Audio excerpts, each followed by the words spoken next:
안녕하십니까. 진로 진학의 나침판의 신동우입니다. 오늘은 목요일이죠. 어제는 일요일이란다. 쉬는 날이었죠. 어린이날이었습니다. 오늘은 제가 자녀 교육과 관련한 얘기를 하는 시간인데 그 전에 여기에 책이 있죠. 명문대 합격생 학생부 대공개라는 책이 드디어 나왔습니다. 참 무슨 책을 한 권 쓰면 굉장히 많은 고민의 시간이라고 할까요? 어떻게 책을 쓰면 우리 학부모님들이나 학생 또는 교사들에게 도움이 될까라고 하는 측면에서 글을 썼기 때문에 전에 명문대 합격생 학생부 대공개 라고 하는 책이 있고 이게 이제 2라고 하는 책이죠. 그래서 이번에 역시 제가 이제 그동안 3년 동안 학교 생활 기록부를 쭉 봐왔던 측면에서 이제 계속 조금씩 변해 왔는데 뭐 여러 가지로 이제 뭐 축소도 되고 뭐 이런 글자 수에 대한 줄인 것도 있고 또는 뭐 여러 가지 측면들이 많이 변했죠. 그런데 그렇게 변해오는 과정에서 학교의 기록물도 이제 서서히 변해왔다. 또 하나 이제 커다랗게 변해온 것 중에 하나는 성적이 낮은 학생들에게도 이제 기록이 들어가다 보니까 이제 그런 영향이 아무래도 이제 기록자인 교사도 영향을 받아서 학업 성취도라고 하는 측면들을 교사들이 보기 시작했고 학업 성취도라고 하는 게 이제 교육과정 평가원에서 나오는데 보면 학업 성취도라고 하는 게 있거든요. 모든 단원마다 성취도에서 주는 어떤 성취 수준을 나타내는 내용도 있고 그 옆에 어떤 역량을 길러주겠다라고 하는 것도 이제 이렇게 나열이 되어 있는데 기본적으로 이제 그 내용이 어떻게 변해 왔는지가 이제 이번 책에 기록되어 있다라는 것. 또 하나는 우리 선생님들이 보면 기록자는 선생님이잖아요. 결과적으로는 물론 학생이 여러 가지 측면에서 제출도 하고 뭐 여러 가지 서포트하는 부분도 있지만 결과적으로 기록자는 교사이기 때문에 교사가 어떻게 학생부를 써야 하는지 또 우리 학생과 학부모는 학교에서 제출하거나 제출을 요청받은 것들이 여러 가지가 있을 겁니다. 그것은 뭐 수행평가일 수도 있고요.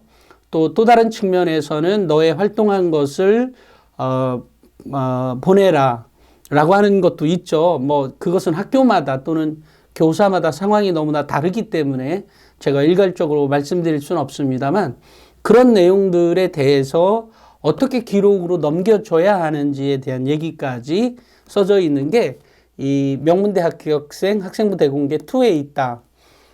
그 다음에 이제 그런 기록물들이 결국은 뭐 그동안에 늘상 해왔던 얘기와 별반 다를 건 없지만 별반 다를 거 없다? 이러면 책이 안 팔릴까? 그렇지만 내용은 확실히 달라진 모습을 보실 수가 있을 겁니다. 그래서 이거의 내용은 제가 매번 고급 입시 쪽에 매주 수요일 날 다루는 고급 입시 파트에서 요 책에 대한 내용을 가지고 뭐 중간중간에 얘기를 하도록 하겠습니다. 그래서 이 책은 뭐 제가 명문대 합격생 학생부 대공개에서 얘기했던 내용들이 뭐 기본적으로 달라졌냐? 예, 달라진 측면이 있죠. 하지만 기본적으로 역량의 기록이나 기록 방법이 달라진 것이지 실제 학생의 능력치를 뽑아내는 부분에서 뭐 달라진 게 있는 건 아니죠. 그런 건 아닙니다. 하지만 기록의 방법이 달라졌다라는 것 그리고 기록의 방법이 달라진 것만큼 평가에서도 약간 이제 약간 반영이 조금 바뀔 수도 있는 거죠. 이제 그런 측면을 보시면 될 것 같습니다. 하지만 기본적으로 제가 늘상 해왔던 부분에서 줄기가 변했다 뭐 이런 의미는 아니니까 그렇게까지 걱정 안 하셔도 될 것 같습니다. 하지만 이 학교 생활 기록부의 기록이 어때야 하고 또 실제로 학생들이 어떻게 학교 활동을 해야 되는지에 대한 기록을 정확히 알 수 있는 책으로서 손색이 없다라는 말씀을 드리겠습니다. 오늘은 제가 오늘 자녀 교육과 관련한 얘기죠. 제가 이제 책에 대한 광고를 잠깐 했습니다.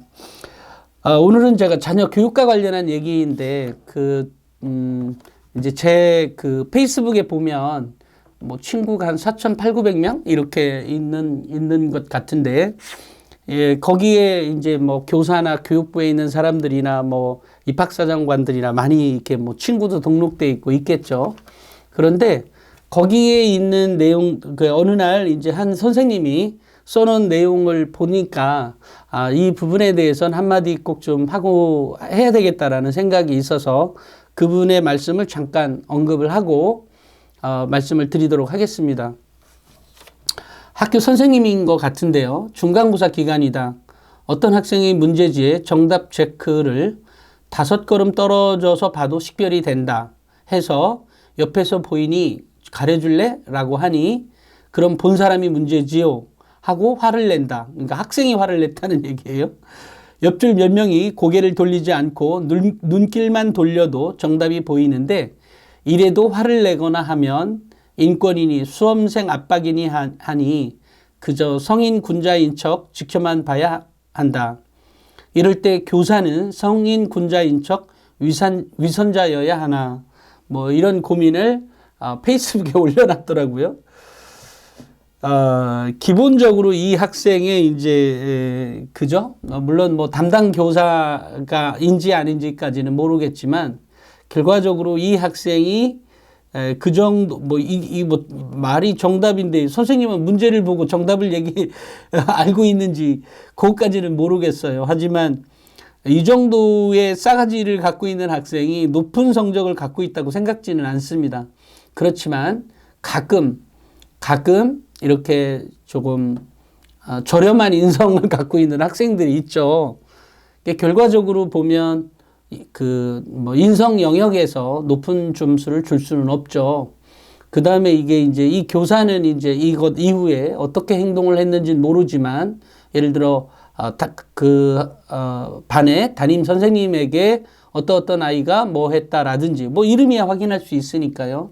이렇게 전달이 되었는지까지는 모르겠어요. 하지만 우리가 우리 자녀 교육에 있어서 정말 인성만큼은 우리가 제대로 가르쳐야 한다. 그리고 실제로 인성에서 주는 게 굉장히 큽니다. 특히 중위권 대학에 간다고 할지라도 사실 학생들이 학과는 언제든지 변할 수가 있어요. 2학년 때도 변하기도 하고요. 또 3학년 때 변하기도 하고요. 또 3학년 때 뭐 성적을 떠나서 얘기를 드리는 겁니다. 꼭 뭐 성적이 꼭 상위권이어야 뭐 학과를 바꾼다 이런 거 아니에요. 중위권의 학생들도 역시 막상 이제 입시 지원서를 넣을 때쯤 되면 최대한 좋은 대학을 가기 위해서 정말 고민들 하는 모습들을 많이 볼 수 있는데 안타까운 것은 학생들의 기록물이 결국은 학생들 중에 상당수는 학생부 종합전형의 원서를 반드시 넣거든요. 학생부 교과를 지원한다고 해서 학생부 종합전형의 원서를 넣지 않는다거나 이러진 않잖아요.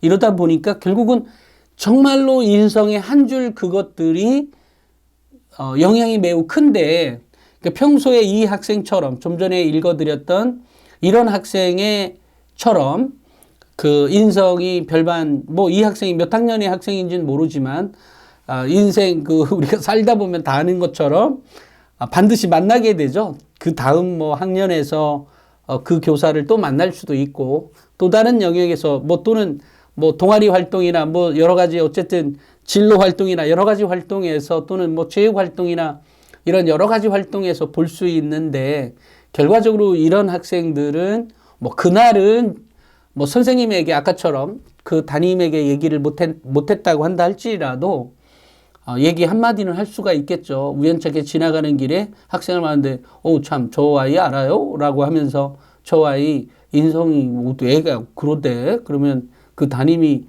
같은 거를 봤다며 애가 좀 그래요? 걔는 이렇게 할 수도 있고, 그러니까 결과적으로 내 담임이나 내 과목 선생님이니까 잘 보여야 하고, 잘 보이기 때문에 내가 더 잘해야 되고, 이런 문제가 아닌 거죠. 인성은 평소의 생활 태도나 자세에서 나오는 것이니만큼 우리 자녀들에게, 물론 이 방송을 보는 학부모님들의 자녀들 대다수의 경우에는 사실 이런 인성을 갖고 있는 학생은 없을 거라고 봅니다. 그리고 이 학생이 결국 이 정도의 인성을 갖고 있는 학생이 공부를 잘하는 학생이거나 또는 명문대를 갈 만한 학생은 아닐 거라고 봅니다만, 실제로 그렇습니다. 이거 그냥 드리는 말씀이 아니라 학교에 가보면 참 희한하게도 예전에는 저희 때는 공부를 못하는 학생이 싸가지도 없었잖아요. 죄송합니다. 그런 경향이 많았죠. 우리 때는. 그런데 요즘의 아이들은 공부를 잘하는 아이들이 인성까지도 좋은 거를 많이 볼 수 있습니다. 그렇다고 해서 공부를 잘하면 인성이 좋으냐, 그런 건 아니지만 결과적으로 인성이 좋은 학생들이 공부를 더 잘하는 경향이 많죠.